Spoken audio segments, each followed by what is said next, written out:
Okay, let's go ahead and get started. My name is Steve Player. I'm the Program Director for the Beyond Budgeting Roundtable in North America. I'd like to welcome you to the Beyond Budgeting track. We've got 5 exciting presentations that will follow up on the keynote that Bjarte Bagnes just gave and take you through a little bit more detail about how you can go about making Beyond Budgeting a reality at your company.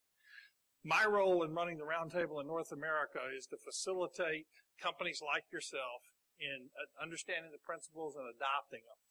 What I'm going to do today is take you through at a real high level the very basic part of just getting started. So I'm going to take you through how do you build your case for change. I'll talk about how you create dissatisfaction, the vision for change, the 12 Beyond Budgeting principles, and then do some very exciting case studies to help you get started. So we've got a lot to cover and a little bit of ground, so I'm going to move pretty fast. We will have a little bit of time at the end for Q&A, so be thinking of your questions. If it's a really important question, just stop me and ask it as we go. Because if you're thinking it, about 5 other people who wish you'd ask it. So let me worry about it. I've got a timekeeper in the back, and so we'll keep up with it from that point of view. My background is I've been doing cost and performance management for about 30 years. I did a lot of work in the activity-based costing in the early days of that movement. I ran Anderson's cost management practice. I left Anderson in June of 2001, making what I thought at the time was the dumbest financial move of my life. But I did it for the right reasons. I did it because it was the right thing for my family. In hindsight, it turned out to be the smartest thing I ever did. So I have a philosophy that if you run things based on the right principles, it'll turn out okay at the end. And so it's certainly been true in my life. Today we're going to take you through, again, making the case for change. And I'm going to give you 7 key problems on the traditional budgeting process. I'm going to hit those pretty fast. Then I'll take you into the 12 principles of Beyond Budgeting that Bjarte touched on earlier. Then I'll take you straight into an approach for change and share with you the difference between what we see in North America versus what we've seen in Europe and give you kind of 2 different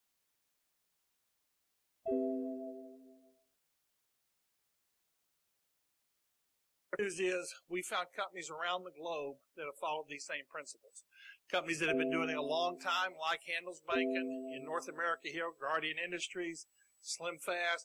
We have also been able to cultivate companies and help them take this change. New York Stock Exchange clients like American Express, Unilever, Statoil Bjarte talked about.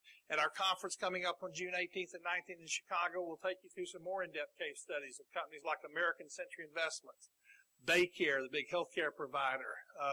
Sparebank One is coming over from Norway. These are all companies that have changed within the last decade. So we can give you kind of both flavors in terms of what's out there. Very simply, in making your case for change, we have about 5 or 6 different approaches to this. Well, 4 or 5 years ago, when people began to change quite readily, we began to study change management. One of the ones I like the best is on the board here, comes from an author named Rick Maurer, who wrote the book Beyond the Wall of Resistance. And Rick basically applies the Gestalt cycle, the experience cycle, to change. He basically says that everybody starts up here at the 12 o'clock. You're in the dark. And then somebody recognizes that there's a need to change. And this change methodology, what's nice about it is it applies to just about whatever you're trying to do. So if you've got another change initiative, this will work. You move from in the dark to somebody seeing the challenge. And that's usually when you're excited, you're trying to get some help. And what typically happens is you get your sponsor, you've seen the challenge, get your sponsor, and you run off and get some funding to do a project. Could be a pilot, could be a full-bore project, could be implement a system. But somebody moves from that 3 o'clock part on the wheel down to about 5 o'clock, and you're fully getting started. Project gets approved, you go out and do it, you implement it, and you get around about 7 o'clock, and you're ready to roll out. Now think about a lot of projects, particularly from an IT point of view. What happens when you're ready to roll out? Consulting team's exhausted, they're about ready to pack up and go home, you're going to have some launch training, and then you're going to be on your own. Where's the vast majority of your organization currently reside when you're getting ready to roll out? They're mostly back up there in the dark. And a lot of change efforts get stuck right here when you try to roll out, and the organization's blissfully unaware of the need to change. And so what Maurer suggests is that really the places most people fail is they don't do a good enough job of making the case for change, of getting that organization ready to understand why there's a challenge and what you have to do about it. Now, he goes on to point out some other pitfalls. When you go from rollout, there's also a lack of focus on moving from rollout to results. The results are all those things you said in the return on investment statement, and all those good benefits that you're going to get. Just because you've rolled it out doesn't mean any of that stuff's happening. So there's a lot of effort needed to keep that on track, to keep that moving and moving on around there. After some point of time, it could be a year or 2 years, at some point in time, you've just been doing and doing and doing, and it's time to move on. The 11 o'clock thing, it's time to move on. And what happens then, whether you've been successful or a terrible failure, it's time to, whatever you've done gets moved back up into, that's just the way we do it. It moves back into the norm of the business. It moves back in the dark. Now, if we had more time, I could take you in a lot of depth about this, and we've got a lot of slides on that in our full-day workshop. We go real deep into case for change for the people that need that. But whatever philosophy you follow, whether it's Maurer's cycle of change, whether it's Cotter's 8 points, whether it's Briggs's freezing, unfreezing, transition period, we've got a lot of different ways to tackle it, but you want to make your case for change. When you make your case for change, we also use a simpler one called the change formula. The change formula, very simply, and I don't have a slide on this, but very simply, it's D times V times F has got to be greater than R, where D is your dissatisfaction with the organization. V is your vision of what would make it better, and F is the knowledge of the first steps. How do you get started? If I'm very dissatisfied, I want to get to the top of the mountain. I don't have to know how to get all the way up there, but I got to know enough to get started. I got to have enough confidence that I can get on the road to getting better, and that wherever I wind up is going to be better than where I am right now. That's got to be greater than R, and R is the resistance to change. You all face resistance if it's nothing more than just inertia. People don't want to move from what they're out there doing. And that's the change formula. We talked about Gleacher. We talked about Maurer. Switch, ABO continuum. We could take you through a lot of different methodologies, as I said. Pick the one that's right for you. Let's follow the change formula for a second. D times V times F has got to be greater than R. Let me focus on the D. The 7 problems with traditional budgeting. Now, I have a 7-slide version of this. I have a 12-slide version of this. I have a 20-slide version of this. There's been a tremendous amount of literature written about the dissatisfaction with budgeting. So if these 7 that I hit you with are the most common, if they don't get you, see me later afterwards and I'll get you the 12-point version or the 20-point version. Believe me, I could spend the rest of the day talking about dissatisfaction and you'd all be real unhappy, but you wouldn't know how to move forward. But let me give you 7 key points you can use. Number 1, budgets take a long time to prepare. In most organizations, they're 2 to 4 months to get ready, and they're typically out of date at the time they publish. And so just a pure agony of how long it takes. If you added up the resources that went into that, you find out that budgets cost a lot of money. A lot of time, a lot of expensive people get involved with those. So if you priced them out, they're very expensive tools. Again, to publish a product that's out of date by the time it's published. Number 3 problem, I think, is probably the most pervasive. And that's the fact that budgets are based on assumptions. And for everybody who tries to do better budgeting, the one thing I don't think they can ever escape is, if you look at it, it's based on a bunch of assumptions. And you're usually going to be wrong. It's just you don't know how to what degree. So do you think the economy is going to be strong, or do you think it's going to be weak? Do you think your customers are going to respond to your new products or not? Do you think your competitors are going to sit there, or are they going to take action? Tremendous number of things that are completely outside your control. Yet in the budgeting world, where you're trying to once a year plan what you're going to do and then go out and execute it and then track people to make sure they're executing against what they planned, the reality is the assumptions are wrong. So what happens in most variance explanations? The budget assumptions are wrong. If these camera guys don't get a little freaked out here, I'm going to move a little bit. Into the first, January, I'm going to use calendar year just because it makes it easier. And what happens in January or February? By January or February, the budget assumptions are wrong. So what does the management accountant do? He goes out and explains actual difference from budget because the assumptions are wrong. What does he have to do in March? The assumptions are still wrong. So actual difference from budget because the assumptions are wrong. What does he have to do in April? That's when he starts to get real creative with his budget variations. Because if he says for the 3rd time in a row it's different because the assumptions are wrong, the operating people start to talk about it. Well, those people in finance are dumb. Why don't they fix that budget thing? And the problem is because the mechanics of the process are broken. What we do in finance is we spend a lot of time explaining why what we thought the middle of last summer turned out to be wrong. And the reality is it doesn't help anybody. In finance, we do a lot of dumb stuff. The one thing I want you to take away from the seminar today is stop doing dumb stuff. Stop doing processes that are fundamentally broken. If we had more time, I'd take you through my lean Kanban exercise and the Muda involved in budgets. There's Muda everywhere you go with a traditional budgeting process. Waste, because it's a process that doesn't get you where you're trying to go. And again, the biggest problem with that is it's based on assumptions in terms of what's wrong. And those assumptions really lead you to a place where you really don't know what you're trying to do, okay? If you can figure that one out, come see me. I'd love to see that. Number 4, it's even more pervasive, is how people protect against these assumptions. Most budgeting is based on gaming that in many cases erodes the ethical foundation of your organization. If we were doing a normal budget exercise and I asked you how your organization's doing, what your numbers would be, many of you would seek to protect yourself against the uncertainty and the misassumptions of the budgets by giving me the lowest number. I'll take a little quick poll here. If we could grow our business next year 4 to 12%, we could grow the business next year 4 to 12%. How many of you would be superstars and sign your division up for 15% growth? No superstars? All right, how many top performers? You top performers, you must be in sales, sir. Or a rookie. 12%. How many 12%? How many middle of the roaders? How many are good at math? Halfway between 4 and 12 is 8%. How many 8%? All right, last chance. How many 4%?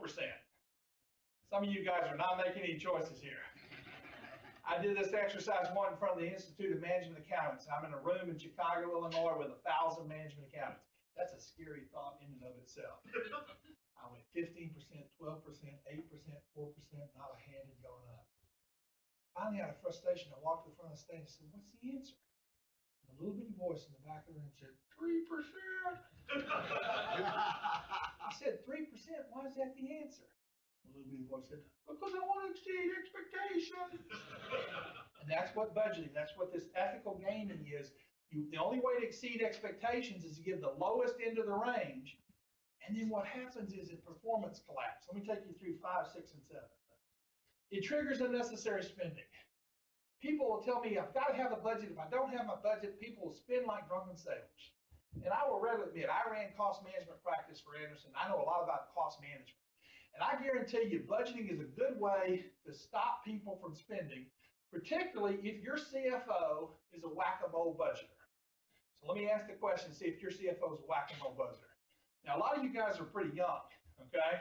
You know what whack-a-mole is? It's not a digital arcade game. It's the old style where you put your coins in there and you go in there and it's got a flat tabletop, either 5 or 9 holes, and you have a mallet. You put your money in, you press start, and the gophers pop up, the moles pop up, and your job is to take this mallet and whack them on the head. And it's the greatest stress reliever you'll ever find. Just sitting there whacking these things, knocking them back in the hole, okay? And if your CFO is a whack-a-mole budgeter where anybody spends any more than their budget allows, he takes that hammer and whacks them back down in the hole. He doesn't have to hit but a couple of people, and everybody in the company will know you don't dare spend any more money than the budget allows. But why is that a bad cost management approach? Because they won't spend any more, but they also won't spend any less. The budget puts a ceiling on cost, but it creates a really small room. The floor is right up there with the ceiling. Everybody at the end of the period spends up all that money, and they spend it up for really 2 reasons. One, they fought hard in the negotiation, and they feel entitled to it. But the second reason is even more pervasive. What's the second reason?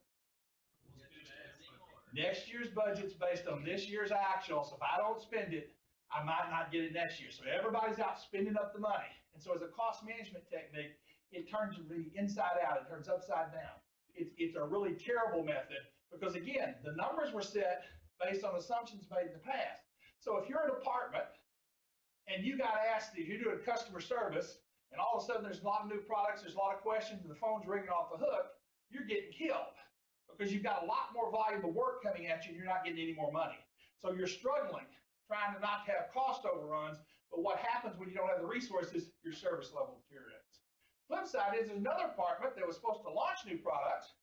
The products didn't come down, so they have all the money in the world to launch, but they don't have as many activities going on. They look like heroes. They can give money back, and it's this mismatch that we've got to figure out. How do we build a system that overcomes that? So avoid the triggering unnecessary revenues. unnecessary spending. Number 6, gives the illusion of control, robbing potential. And finally, in the words of Jack Welch, and I always like to close with a good Jack Welch quote, it brings out the most unproductive behaviors in an organization. In fact, if you look at Jack's book, Winning, his chapter on budgeting starts this way. Budgeting sucks. It sucks the energy and the big ideas out of the organization. It literally, most companies exceed in spite of budgets, not because of them. And that's what we're trying to overcome. Now, a couple more slides, and I'll move on into the vision. If you look at how financial analysts spend their time, what you find is surveys show that basically 77% of the time are spent validating the data and administering the process, particularly if you use Excel spreadsheets to budget. You spend a lot of time trying to make sure you're using the right numbers. You've ever seen that careerbuilder.com commercial where Bob walks into the office and there's monkeys throwing paper everywhere? That's not visual in most financial planning departments. Monkeys throwing paper everywhere, and you're trying to make sure you're using the right data. Instead, there's only 23% left to do value-added analysis. That's what we've got to flip upside down. We've got to get the value part up in the 70 or 80% instead of down in the 23%. And we've talked already about the lifespan. Targets many out of date. This was the most shocking stat of this new research we did. 4 to 6 months into the year, 2/3 of the respondents said the budgets are dead, out of date. Didn't even live half its useful life. Why? And we're still sending management accounts out all through the year doing variance explanations on this. It's a really, really wasteful process that we need to move away from. The assumptions are nearly always wrong.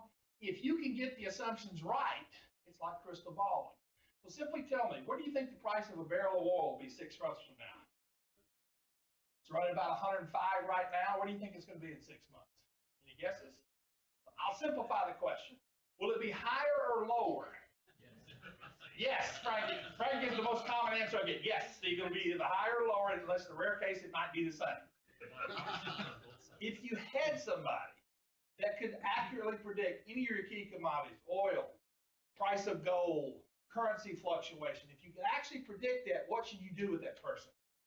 Arrest them. They're probably cheating. Arrest, okay, they're probably cheating. No, take them to the market, place a few bets, avoid the operational risk. Anybody that could actually present shouldn't put that in the business. They ought to go straight to the market and retire. Okay? The reality is nobody can predict, and that's why we're in trouble. Okay, 12 beyond budgeting principles, very quickly. And Bjarte talked a little bit about this. What we're moving from is this traditional approach here. Budget starts out with goals, and then you have these planning tasks, you set variances, and then you come back in and look and see how you're doing. The problem is, in a traditional sense, when you do this, you create an annual performance track. And that annual performance track doesn't let you move forward. What we want to do instead is as Bjarte talked about, we want to separate these into their different approaches, and this comes from Bjarte's slides from earlier. We want to separate budgeting, planning, forecasting into its respective tasks, and for each one of those, we can find a better way to plan and control what's going on. Each one of those gives us a better way of tackling that, okay? From targets and rewards, we don't want to have to push those with people. We'd love people to be self-actualizing, self-stretching. And I'll show you a way to tackle that. Planning and forecasting, we want a rolling view. If you believe planning is good, why are you only doing it one time a year? We want to continuously update that. Go with rolling forecast and continually see where we're trying to head.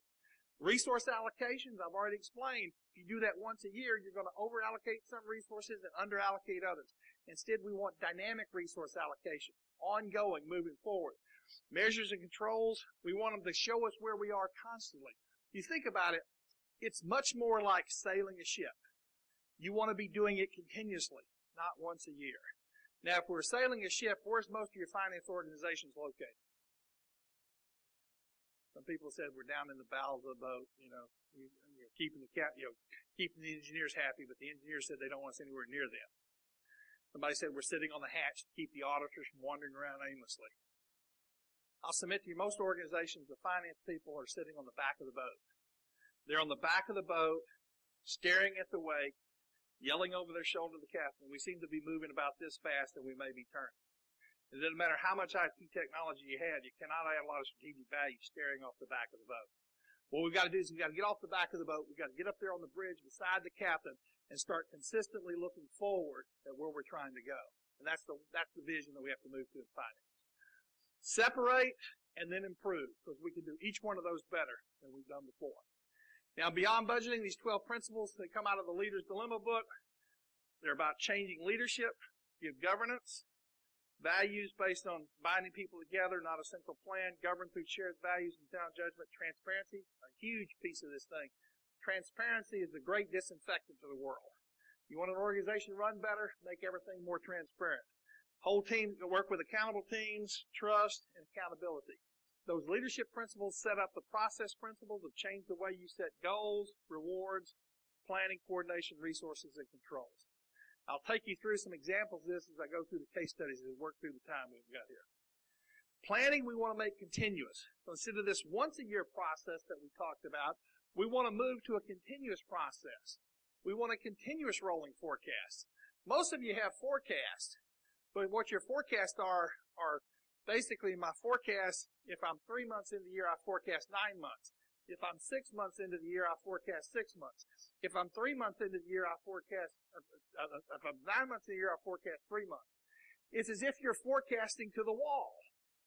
It's the same analogy if you bought a brand new car, and the first night you got in your new car to drive it, you turned the lights on and they showed out 1,500 feet.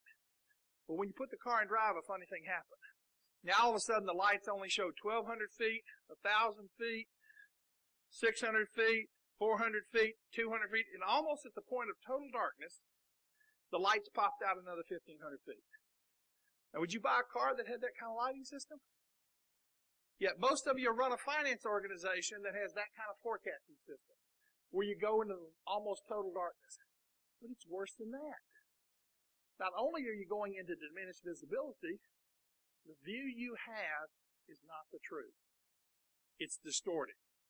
Let me see if I can prove my point. These four gentlemen, I don't know about this one. He's in sales, so I don't know how.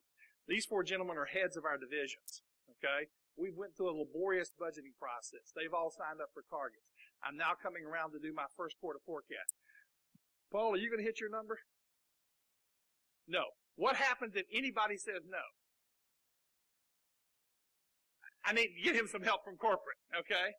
You can hit your number? Probably. Probably need some help too. Okay? And that's what the typical forecasting process is. It's a validation. Are you going to hit your negotiated budget number? Okay? So they won't tell you the truth. Why won't they tell you the truth? Because they know you really don't want to know the truth. By the way you're asking your question, I'm not asking about visibility. I'm asking about, are you going to hit a number? So everything's caught up in this short-term, hit-the-year-end number process in terms of what's out there, instead of being an ongoing, continuous process. So make your forecasting process go out a consistent horizon and continuously plan what you're trying to do. Continuously sail your ship in terms of what's out there. All right, let's talk about some change real quickly. How are we doing on time? Got 10 minutes. Okay, we're in good shape. Two paths to change, evolutionary and revolutionary, and then I'm going to take you through some examples. The revolutionary approach is what we first thought we saw, in that we found companies like Handelsbanken that had completely done away with budgets. The roundtable, when it first started at the end of 97, beginning of 98, was excited to find companies that didn't budget at all. And so we went out there. Handelsbanken was the first full-blown case study. We followed that up with people like Guardian Industries and companies that had completely eliminated their budgets. What we found in terms of how they did that, they were led by a visionary CEO or CFO who thought this needed to change, and it happened very, very quickly. Okay? And so basically, in these situations, Handelsbanken, Allsell, Guardian, SlimFast, the visionary CEO said, doesn't make any sense to do that, do this instead. And so very, very rapidly, in less than 18 months, the organization made the transition. Okay, and that's a symbol of kind of a revolutionary change. I've seen it happen here in North America. We have a distributor out of Wisconsin. They called up and they said, Steve, we're eliminating budgets. We need you to come. We'd like to join the roundtable. We'd like you to come up and talk to our team, do some training, and help us get on the path. So I went through 2 or 3 rounds of these discussions, planning the training session and everything. And right before I got ready to go, they said, but before you come, we want you to talk to the CEO. He insists that you talk to him. I said, fine, I'll be happy to talk to him. Got on the phone. CEO said, Steve, when you come up here, I want to make sure it's real clear. I don't want you asking these guys about whether they should eliminate budgets. We are eliminating budgets. I've decided we're doing it. I said, that's kind of wild. I've never heard that before. Well, tell me about, why have you done this? He said, well, 2 years ago, we went through a budgeting process. And it was extremely painful. And I told people, we just can't do that again. It just hurts. It's just too painful for everybody. And so they went through a budget re-engineering process, and they re-engineered the budget. And we went through it last year, and it was worse than it was the times before. We tried to do better, and it just made it worse than the time before. So I decided we're not budgeting at all. We're eliminating. We just got to figure out what we're going to do. He went on to tell me that he was a pilot. And he said, Steve, running my company is like flying a plane. I'll put together a plan, and beyond budgeting, we firmly believe in planning. I'll have a plan. But the minute I walk out and get in that plane and start rolling down that taxiway, everything about that plan is subject to change. When I get in the air, the weather may be different than what we thought. Where I have to go may be different. There's a whole series of things that come at me as a pilot that I have to adapt to. And I have to change. And flying this plane is a lot like flying my company. The only real difference is my plane I get to land every once in a while. This company never lands. We're constantly flying. We don't have this break called an annual budget. We got to keep going, keep moving. I thought there's a very succinct analogy of this kind of revolutionary approach. Now, in a revolutionary approach, what we'll see is companies will use things like league tables. League tables, Bjarte talked about, is merely just that ranking, where we're taking a common performance metric. Handelsbanken, in this example, compares himself based on return on equity. They're looking at how they compare to 30 other banks that look just like them. Banks that the investor could take their money and invest in if they want to invest in the European banking sector. They take that measure and they push it back through the organization, into their region, into their branches. Now, interestingly enough, return on equity doesn't go all the way back to the branch because they don't keep a balance sheet at a branch level. So they put a surrogate measure like cost-to-income ratio that they use instead. So how many cents worth of cost do they spend to bring in each dollar's worth of revenue? Okay? Very simple, very common measure that pulls it together. Why do you think the best branches in a region help the worst branches? Why would they do that? We in North America are all about competition. Why would the best branch help the worst branch to get better? But they're on the same regional team. The only way the regions can move up is if they move up the bottom. How does the best region helps the worst region the same way because they're all playing for the same bank. And the bank bonus structure is paid for the bank being above average in profitability. So a very synergistic system of everybody pulling together in terms of what's working together, in terms of what's out there. It's all at the bank level. It's all at the bank level. But again, it's amazing. A lot of times we think you got to pay people. You just start putting the scoring system out there, and you'll be amazed at how just the pure competition of how I'm ranked happens. In this situation, the interesting part is, one of the things that makes this self-stretching, as opposed to management having to manipulate and stretch people, this midpoint line is the average for the bank. What happens if everybody that's below average is working like the devil just trying to get above average, just to get above that line? What happens if everybody makes progress to get above that line? All of a sudden that line automatically by itself, without management saying anything, automatically resets itself. We have a system that's perpetually focusing on continuous improvement without management lifting a finger. All they're doing is reporting where you are and trying to share best practices from the good to help the bad get better. Okay? Again, completely organic. When you think about a target setting, what makes a target number the right number? If we were trying to grow our business 4 to 12%, what makes 12 the right number? If we had a full day together, I'd take you through a seminar and probably 2/3, 3/4 of the way through the day, you'd be feeling pretty good about what we're trying to do. And I would say, we had that target out there last time we were trying to get 10. 10's a good number, but wouldn't 12 be better? And you're feeling pretty good by then. Say, yeah, Steve, 12 be better. I said, but before you set on 12, wouldn't 14 be better than 12? And you're starting to think, where's you going with this? And before I let you set on 14, I say, wouldn't 16 be better than 14? At some point, I got to a point where you'd say, well, wait a minute, Steve, that may be stretching too far. And it might be. To which I'd answer the question, how do you know 10's not stretching too far? Who in your company picks these magical numbers? Okay? How do you know you're not stretching too far? What we want is a group that stretches themselves versus the competition, versus what the market's allowed. How do we change the target setting? ultimately comparing ourselves to peers, to competition, and we get really good all the way to world-class best. So, and beyond budgeting, we not only have these principles, we have deep illustrations to show you how you put these things into action. Okay, another one, all sales, same kind of thing, except they go to return on sales. Their goal is a 13% average. In that situation, we have two leagues. If you're below 13%, all we want you to do is get to the corporate average, get above 13. Once you've proven, though, that you're above that, we'll put you in the Premier League, and we'll give you two measures. Because if all you're doing is focusing on return on sales percentage, what happens if we got a branch that's doing 19% return on sales, and they can take business at 17% return on sales? Would we as a corporate group want them to take that? Absolutely. 13% is the corporate average. 17 is much better than the corporate average. That sounds like really good business. But would the branch manager take it?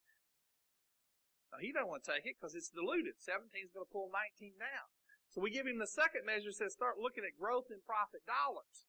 So we want to change the system to always make sure that the system always leads you to the right answer. That's how we test if you've got the right system. Does it always lead to the right behavior regardless of the circumstance? Okay? Simple way to keep testing your system. Guardian Industries, North American company doing the same thing. They run on cash flow. Everything's about cash flow. If cash is growing, they invest it three ways. They invest it in vertical integration, horizontal expansion, or in cost reduction to make their plants more efficient. Okay? Simple throttle to run their business on. Slim Fast ran on the 20-20-20 method. Danny Abrams basically wanted to grow the business 20% a year. To do that, he knew he had to spend more than the industry norm of 20% in marketing and sales. And he wasn't a greedy individual. He just wanted to keep 20 cents of every dollar that came through the door. He wanted 2 dimes in his pocket. Pretty profitable business if you can run that. If you've got that, it's real simple to set up an expense ratio analysis. Cost of sales can only be 50, so I have 50 left. I spent 20 in marketing, 10 in G&A, and 20 for the bottom line. Entire system, entire strategic plan in those three numbers, 20-20-20. Took a company that in consumer products, high single-digit growth is considered phenomenal. 8, 9, 10 would be considered really, really good. He had them growing 35% a year when Unilever bought them for $2.3 billion. Okay? This upward spiral. And it amazed me, how could they grow 35%? I got a chance to go talk to Art Peters, their chief operating officer, and Art says, Steve, you got to understand, when people came in here, we'd have a big party, we'd pat everybody on the back and tell them how wonderful they did. Well, we immediately asked, what held you back? What kept you from growing any faster? And that whole cycle is really how they did it. They just, in the way they managed people. They weren't competing against the competition. They were trying to defy gravity in terms of what was out there. The evolutionary approach, we see it much more in North America. It's much safer, much easier for you to get to. We see it in companies like American Express and D. Anderson, part Nicollette, Southwest, Unilever. It's you say, Steve, those principles make a lot of sense to me, but I just don't think my organization can change that fast. So we're gonna put some in. We're gonna go to rolling forecasts. We're gonna go to relative targets. And you begin to apply some of the principles working toward applying all the principles. It's a slower path, typically 2 to 5 years to full implementation. You'll go in thinking it's going to be 5, and you'll actually come in faster than that once you're going to get into it. But it's a safer way. It's a less threatening way from a change point of view.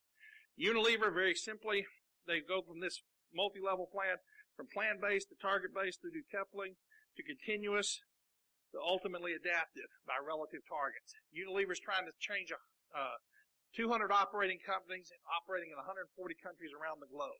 Change is real difficult there. But over the last decade, they've made tremendous progress, and now their North American units are declaring themselves to be beyond budgets. American Express, a nice example, as part of their finance transformation, they eliminated budgets. They didn't set out to eliminate budgets. They set out to do a better job of planning. And what they found through this whole process of trying to do a better job of planning is that they were able to really focus in terms of where they're trying to go. They found that right down here was the key to their business, where they invest their discretionary cash. Whether it's new marketing programs, new cards, whatever, that's really the key to kind of what they were trying to do. Southwest Airlines are a company that constantly move and revise budgets. They have a thing called budgets. They just change them every quarter, okay? So their whole cycle is constantly. Their planning system actually, they can change their planning system at any point in time. A budget analyst, planning analyst goes in, updates a number. Once a week, they summarize all the changes. Anything over a certain dollar scope gets on a list. At the beginning of the weekly management meeting, they go down the list, and they look at everything that changed in their business Then they decide, they make their decisions for the week. One of the most adaptive planning systems that we've seen. Part Nicollette Healthcare company went from looking at numbers and looking back, focused on getting better and looking ahead. Eliminated budgets in 2007 as part of their lean initiative in terms of what's out there. Right now, healthcare services, financial services are two of our hottest moving interest groups right now. But we've got members in distribution, we've got them in healthcare, we've got them in utilities, lots of companies moving forward. To get started, really some key things. First, I'd urge you to join the practice of community. Get with your peers, learn what they're doing. Companies like Statoil that Bjarte belongs with over in Europe. We have a big chapter here in North America. As I said, we're meeting in June. Determine the most appropriate way, evolutionary versus revolutionary. And if you're in this track all day, you'll hear from Holtcat and some of the others and see how they've thought through this approach. Which one's going to work best for you? And then start by assessing your as-is process. What are you doing? Then compare that to the best practices. We do a simple process when you join the roundtable. You get an assessment where you go through and ask yourself a whole bunch of questions about why you budget, what do you do it for, what do you think you should do instead. The assess of the as-is is where you are. We compare that to best practices, and then from that you can do a prioritized roadmap to say what do you do first, second, third, and fourth in terms of how you get started. Simple paths, traveling with neighbors so that you got people to talk to and work through. And with that, I think we're good for questions. Okay, we got time for about 5 minutes for Q&A. So I had to go pretty fast through that. What questions do you have? Yes, sir.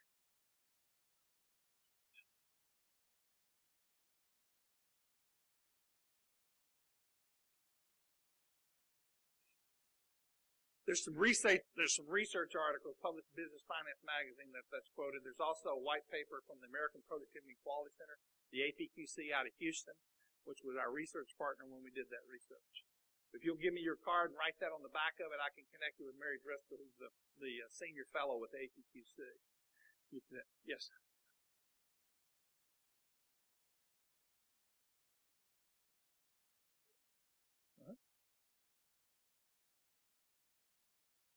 Right.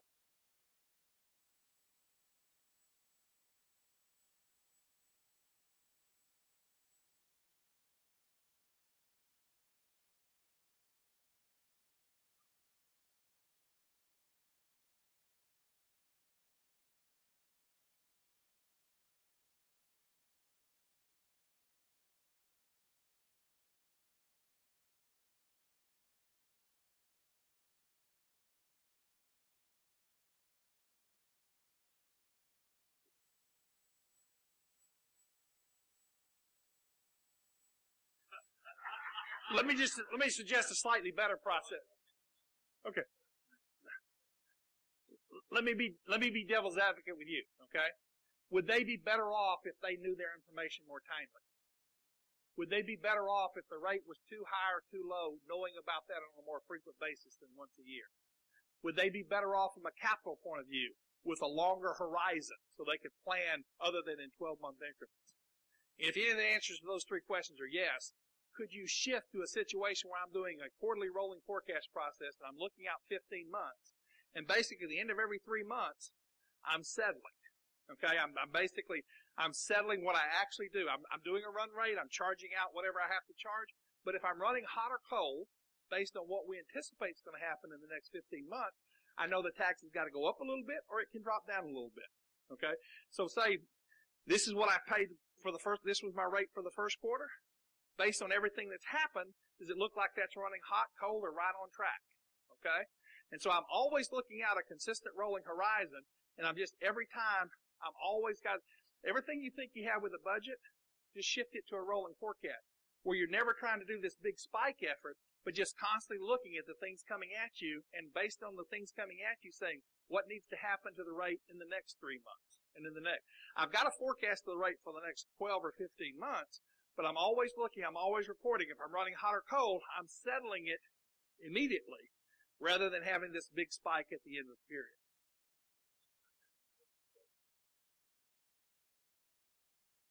I would just, again, go a consistent rolling horizon. Okay, each quarter I'm updating. Here's my month of actual. I'll add a fifth quarter out there. So each month I update the 4 that I'm still looking at. I add a 5th one, and I say, okay, it's the rate where it needs to be. Or do I make my adjustment? Instead of having once a year big spike adjustment, I just do it continuously. Okay, and I'm in that continuous mode. And then what I'm trying to do is, are we trying to get better? If the co-op says, hey, we need you to be more effective here or more efficient there, then I'm tracking myself. I've got a target in the next 90 days to make improvement in those areas. So I'm constantly reporting back, but I'm in just a continuous management mode as opposed to once a year spike budget. Okay, I'll be around the rest of the day to talk more specifically.